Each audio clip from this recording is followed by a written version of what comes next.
నాన్నగారి గురించి ఒక మాట కట్టే కొట్టే తెచ్చేలాగా ఒకసారి నాది ఇంటర్మీడియట్ మార్కులు రిజల్ట్స్ వచ్చాయి. ఆ రిజల్ట్స్ వచ్చినప్పుడు ఆ రిజల్ట్స్ తీసుకెళ్లి చూపిస్తే మెయిన్ సబ్జెక్ట్స్ పోయే. మా నాన్నగారు చూసి, పర్లేదురా, బాగానే చదువుతున్నారా, ఇంకొంచెం కష్టపడితే పాస్ అయిపోతావేమోరా, ఇంకొంచెం కష్టపడిపోతే ఇదిలాగా పాస్ అయిపోరా. నాకు నేనేమనుకున్నానంటే ఇంకా నాకు చెంప చెల్లమంటది లేకపోతే తాట తీస్తారన్న ఉద్దేశం నేను వెళ్తే, ఆయన ఎంకరేజ్మెంట్ ఎలా ఉంటదంటే, చిన్న నీ ఇష్టం రా, ఆలోచించు, ఏది మంచిదో అది నువ్వు నిర్ణయం తీసుకో అంటారు గాని నువ్వు ఇదే చెయ్యి ఇది చెయ్యొద్దు అన్న శాసనం మాత్రం చేయరు. మా నాన్నగారు నాకు స్నేహితుడిగా ఉన్న అందరినీ పలకరిస్తారు, వాళ్ళు ఈయన పలకరిస్తారు. అసలు ఏంటి ఫాలో అప్ నేను అనుకున్నాను ఇక్కడ ఏదైనా స్థానికంగా ఏదైనా నేను సర్పంచ్ గానో దేనికైనా నిలబెట్టేద్దాం అన్న డిసైడ్ అయిపోయాను. ఇంకా ఫ్యూచర్ లో ఇంకా తీసుకొచ్చేద్దాం, పాలిటిక్స్ లో తీసుకొచ్చేద్దాం, అసలు ఏంటి ఫాలోయింగ్ ఏంటిది అని. ఎవరు చూసినా పలకరిస్తారు, ఏ ఫంక్షన్కి వెళ్ళా ముందు వెళ్ళిపోతారు, లాస్ట్ వరకు ఉండి వస్తారు. అరే ఎందుకు డాడీ ఇంత కష్టం, మీరు భోజనం పిలిచారు, భోజనం చేసి వచ్చేయచ్చు కదా, మీరు ఎందుకు ముందునే వెళ్ళిపోతారు అందరికన్నా ముందు. పోనీ వెళ్తే ఈయన వెళ్ళారు, మమ్మల్ని కూడా తీసుకెళ్లిపోతారు. నేను వెళ్ళి ఏం చేయాలో అర్థమయ్యేది కాదు, అలా కూర్చోవలసి వచ్చేది. మా డాడీ వంటలన్నీ వంట సెక్షన్కి వెళ్ళిపోతారు, అది ఇది అని.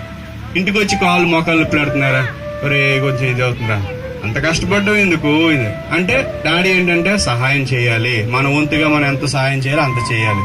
డాడీ వాళ్ళు మీకు అన్యాయం చేశారు కదా, వాళ్ళని ఎందుకు మీరు మాట్లాడుతున్నారు, ఎందుకు వెళ్తూ ఉంటున్నారంటే, ఎవరు పాపం వాళ్ళరా, దేవుడు చూసుకుంటాడు, ఎవరిని ఏమనద్దు. అలాంటి వ్యక్తి మా నాన్నగారు ఉండడం నా అదృష్టంగా భావిస్తున్నాను. మీ అందరి ముందు నేను గర్వంగా చెప్పగలను, మా నాన్నగారు నాతో స్నేహితుడిగానే ఉన్నారే తప్ప ఏ రోజు నన్ను గద్దించినట్టు గానీ లేదంటే గద్దించారు గానీ అంతగా ఎప్పుడు నా ఊహ తెలిసినప్పటి నుంచి నన్ను ఎప్పుడు కూడా నన్ను కొట్టడం గానీ తిట్టడం గానీ నా యొక్క ఏదైనా నిర్ణయానికి అడ్డు రావడం గానీ రాలేదు, ఇప్పటి వరకు కూడా రాలేదు. ఇలాంటి తల్లిదండ్రులను కలిగి ఉండడం నా అదృష్టం. ఈ అవకాశం ఇచ్చినటువంటి పెద్దలకు అందరికీ థ్యాంక్స్ చెప్తున్నాను. Thank you. శ్రీ రామనాయుడు గారు మడ్డువలస ప్రాజెక్టు. ఇంచేతంటే వాళ్ళ కష్టార్జితం నాకు బాగా తెలుసు. నేను ఇంచేతంటే 20 సంవత్సరాలు ఇంట్లో వర్క్ చేశాను కాబట్టి వాళ్ళు కష్టం అంటే నాకేంటో బాగా తెలుసు.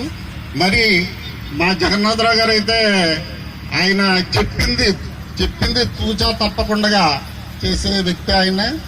మరి ఈయన 38 సంవత్సరాలు చేశాడండి, ఎక్కడ మరి ఇంకొక మాట అన్నది లేకుండా చేసి అందరి దగ్గర మెప్పు పొంది మరి ఈ రోజున ఇంతమంది మరి అంటే ఒక స్నేహితుడిగా ఎక్కువ మేము గడిపాము. అలాగే ఆయనతో స్నేహం చేస్తే మరి మైమరిచిపోతాం. అతనికి గొప్ప గుణం ఏంటంటే, ఒక ఈవెంట్ 1,00,000 మందికి మీరు ఫంక్షన్ పెడితే సో అతనొక్కడో దాన్ని సరిచేసేటువంటి కెపాసిటీ ఉంది. అది అందరికి రాదు. 60 కళలో ఒక కళ, అది దేవుడిచ్చిన వరం ఆయనకి. ఎవరు చేయలేరండి. ఒక 100 మంది చేసి దేవుడికి చిరాకు వస్తుంది. మనకి 1,00,000 మంది కూడా దాన్ని కంట్రోల్ చేసి ఆ ఫంక్షన్ ని సక్సెస్ గా చేయలేటువంటి ఆ మనస్తత్వం, ఆ ధైర్యం, అది దేవుడిచ్చినటువంటి వరం ఆయనకి. అందుకే మా చక్రవర్తి గారు చెప్పినట్టు ముందు పెడతాం అనమాట. ఇప్పుడు మేము 7 తోడేళ్ళు అండి, చాలా మంది పిల్లలు పెళ్లి చేశారు, అన్ని అదర్ ఆయన చేశారు. అలాగే మరి డిపార్ట్మెంట్కి వచ్చేటప్పటికి మరి మా ఎడ్యుకేషన్ డిపార్ట్మెంట్ లో రిటైర్డ్ అయితే కంటికి కనపడరు.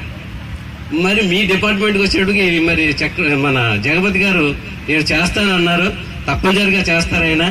మరి అదేవిధంగా మేము భీమవరం ఉన్నప్పుడు ఎక్కువగా మాట్లాడుతున్నప్పుడు ఏమంటే ఎక్కడికి వెళ్తున్నారంటే రోజు మాట్లాడుకుంటే నిడదవోలు అంటే మీ హెడ్ ఆఫీసు, మీ యొక్క బిల్స్ కానీ కానీ ఎక్కువ పట్టుకెళ్ళి మరి చేయడం. అదేవిధంగా ఆయన నిజంగా మీరు అన్నట్టు కాకి డ్రెస్ అయితే మీ డిపార్ట్మెంట్ కాదండి. కాకి డ్రెస్ వేసాడా మీ డిపార్ట్మెంట్ కాదు. సో పోలీస్ డిపార్ట్మెంట్ అని మామయ్య గారు ఎక్సైజ్ ఎస్ఐ గారు, మా మామయ్య గారు. సో ఆయన కాకి డ్రెస్ వేస్తే నిజంగా తిరిగివాడిని, కాకి డ్రెస్ వేసుకొచ్చి ఎవడో మాట్లాడేవాడు కాదు, నేను తెలుసుకునేవాడిని. సభకు ఇచ్చేసిన పెద్దలు, నాకు మాట్లాడడం సరిగ్గా రాదు, మాకు మొత్తం 6 అక్కలు, ఒక చెల్లి, అందులో 4వ బావగారు. లెక్క పెట్టుకోవాలి, మొత్తం అందరూ ఇక్కడే ఉన్నారు. సో మా అనుబంధం కొంచెం డిఫరెంట్. ఎప్పటి నుంచో శ్రీకాకుళం డిస్ట్రిక్ట్ లో పనిచేశారు. నేను కూడా విశాఖపట్నం ఆల్మోస్ట్ సెటిల్ అయిపోయినట్టే. సో పుట్టింది వెస్ట్ గోదావరి పాలకొల్లు, మేమందరం పాలకొల్లు వాసులం. మా మొత్తం అందరూ అక్కడి నుంచే వచ్చాం, వెస్ట్ గోదావరి వాళ్ళం. సో పని కట్టుకుని కొంచెం లేట్ అయింది. సో ఇంకేం చెప్పాలి, మీరందరూ టీచర్లు, అందరూ ఉద్యోగస్తులు కాబట్టి మేము ప్రైవేట్ ఆఫీస్ లో పనిచేస్తున్నాం. ఒక హోటల్లో పనిచేస్తున్నాను, ఐటీసీ హోటల్లో. సో ఇది అతనికి ఆరోగ్యంగా అంతా ఇద్దరికి బాగుండాలని, సెటిల్ అవ్వాలని కోరుకుంటూ thank you very much everyone. ఇక్కడ మన కడల జగన్నాథరావు గారు అలియాస్ జగపతి గారు, నేను జగపతి గారు అనే పిలుస్తూ ఉంటాం. మా తోడేళ్ళు గారు నేను. తర్వాత ఈయనతోటి మనకి చాలా అంటే తోడేళ్ళు గారు కాకుండా అన్నయ్య గారు కాకుండా స్నేహితులుగా కూడా మాకు ఎక్కువగా అనుబంధం ఉంది.